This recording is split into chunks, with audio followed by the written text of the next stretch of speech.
e vocês vão entender o quanto isso é muito grave e sério, que é a síndrome do pescoço de texto. Alguém já ouviu falar dessa síndrome, dessa expressão? Convidamos mais uma vez ele, que é ortopedista, vice-presidente da Sociedade Interamericana de Cirurgia Minimamente Invasiva da Coluna, Dr. João Bergamaschi. Bem-vindo. Obrigado, Tudo bem, Carol. doutor? Acertei, hein? Você sempre acerta. Essa foi rápida, hein, Você doutor? sempre acerta. É que eu sempre repasso o sobrenome dele antes de começar o programa Hoje e hoje eu não não, fiz. Mas eu acertei. Doutor, bem-vindo. Eu achei interessantíssima a pauta e já a gente vai fazer uma analogia aqui. E eu acho que o público vai ter noção o quanto isso é sério e que tá todo mundo sujeito a ter essa síndrome, né? Eu acho que é um tema bastante relevante e nós vamos ter uma interação muito grande. Eu acho que vamos bater recordes e perguntas hoje aí. Prestem atenção. Mas vamos lá, vamos entender o que é a síndrome, né, do pescoço de texto, né, e de onde surgiu, enfim, como a gente interpreta tudo isso. Na verdade, esse nome, né, ele não leva só esse nome, essa síndrome, né? Essas dores no pescoço, elas já foram caracterizadas por uma geração de cabeça baixa. Então a gente utiliza vários nomes para poder falar sobre o mesmo problema, Entendi. que é o problema da tecnologia do celular e das pessoas realmente usarem o celular de uma forma ergonomicamente inadequada. E ficarem com a cabeça projetada, Exato. né, no ângulo, que é o que a gente vai mostrar aqui. E até pra gente chegar nesse ponto da nossa analogia, quanto pesa a cabeça? Nossa, é uma pergunta... Não tinha parado para pensar nisso, mas vamos fazer uma conta rápida aqui. Mas talvez o mais importante, sim, isso aí obviamente depende, né? Talvez 10, 15 quilos aí, mas o mais importante é a gente ter essa noção de que o nosso pescoço, a nossa musculatura, a nossa estrutura músculo-esquelética, ela foi formada e está condicionada a suportar a nossa cabeça assim como ela é. Exato. A partir do momento que a gente assume várias posições e a gente permanece nessas posições um tempo maior, aí são aqueles pezinhos que tem na frente ali, que aumentam o peso da nossa cabeça e acaba sobrecarregando mecanicamente a nossa estrutura do pescoço, né? Então imagina só, essa ilustração, Juju, imagina só, a gente ter mais quase 30 quilos a mais de sustentação, tá? Para a musculatura do pescoço, ela dá esse suporte. E não tem como não doer, né? Então, não assim, tem, fica imagina, claro. Gente, olha que coisa. E essa posição, né, nesse grau, é o que as pessoas mais ficam, né? Não, na rua, as pessoas andando dessa forma, é no ônibus, é no metrô, é no carro, é no escritório, é em casa, no sofá. Então, isso aqui é muito característico. Acho que todos que estão assistindo agora conseguem se ver nessa posição. E olha que dá muito problema e a gente vai contar, porque a gente tem aí os sintomas dessa síndrome para vocês se identificarem. Então, com essas dores, né, com essas sensações e, claro, entender quando tem que buscar ajuda, né, doutor? Vamos lá. Primeiro, dor no pescoço e na nuca. Dor e sensação de aperto nos ombros. Então, tem gente que vai sentir em outra região também. Dores e espasmos musculares na parte superior das costas. Dor de cabeça na região posterior. Tem mais. Dores e sintomas neurológicos que podem irradiar para os braços e atingir as mãos. Quantas pessoas estão reclamando de ter formigamento, né? Coisas do tipo, né? Fadiga muscular, rigidez com limitação nos movimentos do pescoço, lesão nas fibras musculares e danos cumulativos na musculatura do pescoço e dos ombros. Meu Deus do céu, é muita coisa. Muita coisa. O mais comum, acho que disso tudo, está relacionado à dor, né? Uma dor que pode estar localizada no pescoço, pode irradiar um pouco para os ombros. Em algumas situações até um pouco mais graves, né? Irradiar para todo o braço e chegar na mão, né? Então, o mais comum de a gente observar nesse contexto dessa síndrome são as dores. Doutor, para prevenir, é claro que a gente precisa corrigir essa postura. Não tem segredo. Não tem segredo. No entanto, a gente sabe que o uso da tecnologia, eventualmente, a gente não vai estar 100%, né, ali. Tem algum tipo de exercício? O que fazer para fortalecer? É importante também? Alongamento, enfim? A gente manter a musculatura bem condicionada talvez seja uma forma para a gente compensar tudo isso. E, obviamente, corrigir essa posição quando a gente está usando o celular é fundamental. Porque mesmo a gente condicionando a musculatura, vai chegar uma hora que isso vai chegar no limite. Sim. E aí vai voltar a ter os mesmos sintomas que tinha antes, entendeu? O alongamento é importante também, mas talvez o fortalecimento seja mais, tá? Porque se a gente for pensar, essa posição, querendo ou não, já alonga bastante a musculatura do nosso pescoço, principalmente essa musculatura de trás. O problema é que é um alongamento sem fortalecimento, então a fibra muscular, quando está muito esticada, ela perde potência, né? Força de contração. Então, assim, a gente precisa fortalecer essa fibra muscular realmente para poder regredir esse processo. E é com exercício...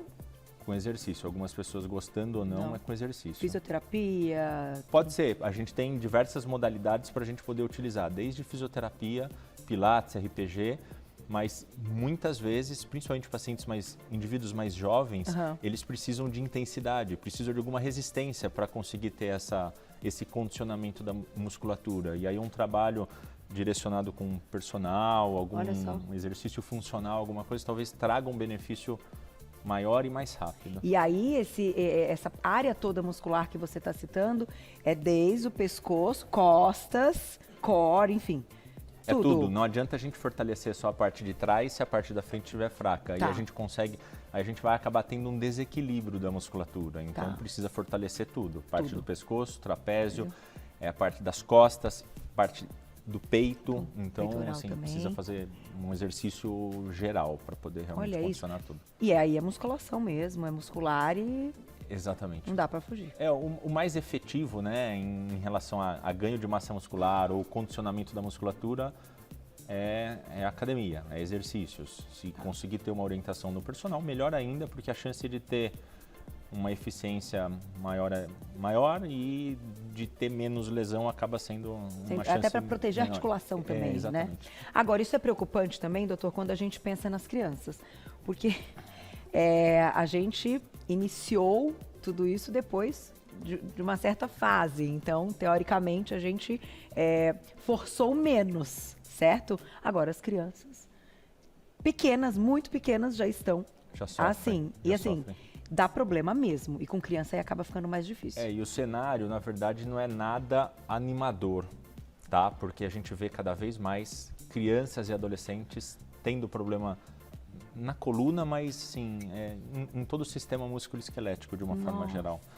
Então a gente precisa realmente fazer esse trabalho de conscientização que vocês fazem muito bem, a gente está discutindo isso aqui, porque assim, o futuro ele não é nada animador para a gente vem observando nos últimos anos que isso só vem piorando. Gente, diminui qualidade de vida, desconforto, né, ter dor assim, e ficar tratando. Agora eu também tenho uma dúvida pensando no momento que a pessoa está com a dor, né, e ela precisa aliviar de alguma forma, procurar o médico para saber o que está acontecendo, mas tem alguma coisa que pode ser feita? Colocar um paninho quente, enfim, alguma compressa, alguma coisa? Pode, acho que o mais importante é fazer essa correção já, né? É não persistir na posição, porque senão realmente pode se tornar crônico, tá? Então, o mais importante de imediato é deixar o celular de lado ou utilizar o celular um pouco mais alto para que realmente a gente mantenha essa inclinação o mínimo possível do pescoço. Mas a gente pode utilizar algumas questões físicas, né? Massagem, o próprio alongamento, compressa quente. Compressa quente aumenta a circulação de sangue dessa musculatura, acaba relaxando. Então, geralmente dá uma sensação de bem-estar. Tá? Alguma coisa que a gente poderia passar, que tem em casa, que o filho ou alguém, marido, usa para poder utilizar quando tem alguma lesão no futebol, por exemplo, aqueles sprays, a gente pode usar também. Pode usar também. Geralmente pode usar. E até tem adesivo também, né? Tem adesivo. Hoje tem alguns adesivos que fazem o efeito local, que realmente ajudam nesse desconforto, né? Nessa dor local. Mas aí procurar ajuda, doutor, e o que hoje vocês orientam e como vocês investigam? Porque pensando além, a pessoa pode ter até uma hérnia, né? Cervical? Pode. Com a evolução disso? Pode ou com o tempo acabar formando. Então é importante ou a gente fazer um tratamento ou prevenir que isso aconteça. Tá? infelizmente é difícil a pessoa, nesse primeiro, segundo e terceiro episódio de dor, procurar um médico, né? Ou procurar um especialista, tá? Mas, de repente, a gente fazendo um trabalho de conscientização, mesmo que ela não procure um médico, mas procure um profissional da saúde para poder realmente tentar fazer um trabalho específico, seja ele um fisioterapeuta, um educador físico, eu acho que a gente já tá ganhando muito. Né? E, gente, no final a gente tem que estar atento mesmo, mudar hábitos, porque depois o problema tá lá para tratar é muito mais difícil. E aí, obviamente, se esses sintomas persistirem, aí é importante fazer uma avaliação um pouco mais detalhada, procurar um especialista, conversar com algum médico, porque muitas vezes precisa fazer algum exame para poder realmente, pelo menos, descartar outros problemas. Tá, então tem exame de imagem também. Tem exame de imagem em muitas situações que a gente acaba lançando mão. E aí, tratamento, remedinho ou é mais disciplina mesmo, doutor? É mais disciplina. O remedinho é para dar conforto naquele momento. Então, tá com dor, vamos tomar muitas vezes um analgésico realmente para poder sair da crise, para poder dar um conforto e a pessoa conseguir tocar o dia a dia numa boa, né? Não ficar acamada, não tem mais isso, né? Aquele negócio de ficar uma semana em repouso e tal, não, acabou. Então a gente prioriza utilizar o movimento até como uma forma de tratar a dor. Então a medicação muitas vezes faz sentido, mas o mais importante é realmente ter essa consciência, não só corporal, mas consciência da necessidade de cuidar do corpo, cuidar da musculatura, realizar atividade física regularmente. E quando a gente fica muito tempo, né, agindo assim como essa nossa analogia aqui, no dia seguinte dá um torcicolo. Dá. Às vezes não é nem na hora, e você vai lembrar, você fala assim, nossa, mas ontem eu estava assim, enfim, respondendo coisa, no nosso caso, fazendo vídeos e etc. E quando você vai ver o tempo, você ficou no celular e fala, meu Deus do céu, olha quanto tempo. E aí dá torcicolo. E aí exatamente. O torcicolo já é um indício disso aqui, né? Exatamente. Então tem que tomar cuidado. E nas crianças também, gente, prestem atenção, porque olha, me preocupa demais. Não é tudo que a gente pensa que é com filho, a gente aumenta 10 vezes a preocupação. Pelo menos, né? Eu vou te agradecer lá, então. Oi, Glaucia. Você quer colocar agora? Vamos para a perguntinha, então. Desculpe, Glaucia, acho que eu não te ouvi. Na tela, Claudinha, obrigada, um beijo. Podemos usar corretor postural todos os dias? Não tenho dor, mas incomoda a minha postura. Muito comum essa pergunta, né? É assim, geralmente, a resposta geralmente para essa pergunta é não, tá? Então, o que o corretor postural vai fazer? Ele vai fazer a ação da nossa musculatura. Entendi. Então, quanto mais tempo eu uso esse corretor postural, menos eu uso o músculo. Mais eu vou atrofiando essa musculatura, tá? Agora, se essa pessoa consegue ficar 2, 3 horas fazendo exercício, musculação funcional, condicionando essa musculatura, para compensar eventualmente a necessidade de utilizar algum corretor postural, aí provavelmente ele não vai ter dor, entendeu? Mas entendi. Precisa entender isso, precisa entender o contexto, mas geralmente não é recomendado porque realmente enfraquece a musculatura. E o uso daqueles coletinhos nas crianças que tem pezinho também? Também não. É a mesma analogia. É a mesma analogia. Olha então, que interessante. A gente não fala sobre isso, né? É importante. E adolescente que está numa fase de crescimento, que está assim, produzindo fibra muscular a todo instante, a todo movimento. Então a gente usa um corretor, a gente inibe muito esse processo. E as mochilas? Ainda não chegamos nessa parte, não vamos entrar nas mochilas. É um outro programa, mochila, gente, né? GT, pelo amor de Deus, esses livros, negócios, meu Deus, né?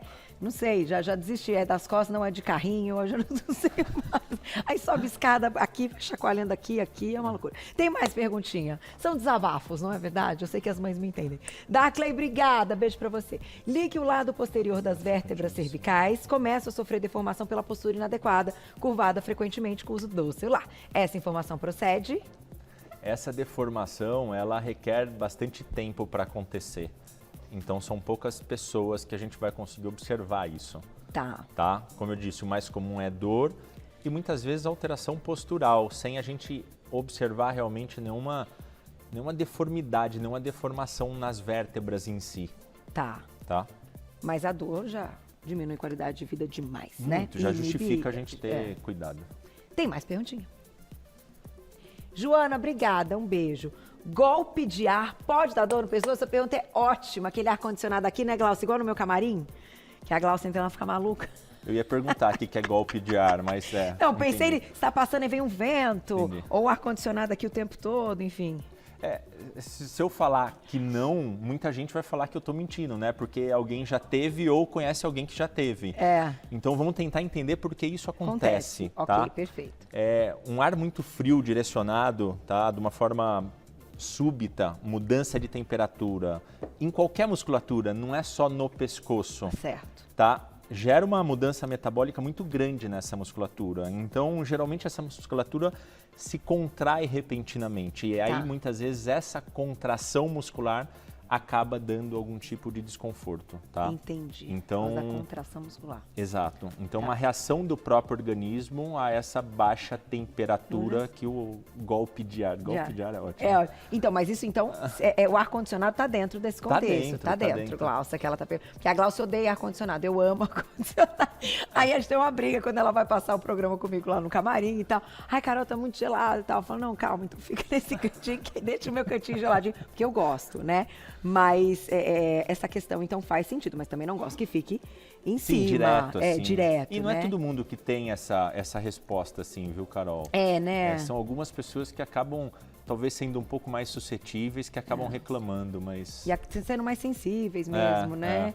Ou porque gostam da temperatura também mais quente, eu gosto mais fria, esse tipo de situação. Exato. Mas então agora entendemos por que isso acontece. Doutor, obrigada, viu? Sempre eu que agradeço. Muito bacana esse bate-papo, vai estar lá tudo no YouTube, compartilhem, porque a gente tem que prestar atenção e quando a gente olha isso aqui, aí a gente fala, opa, não é tranquilo como a gente imagina, o negócio é grave, né? O negócio é sério, 27 quilos, pelo amor de Deus. Vou deixar o contato para vocês, Dr. João Bergamaschi, que é ortopedista, vice-presidente da Sociedade Interamericana de Cirurgia Minimamente Invasiva da Coluna, lá no @Clínica Atuale.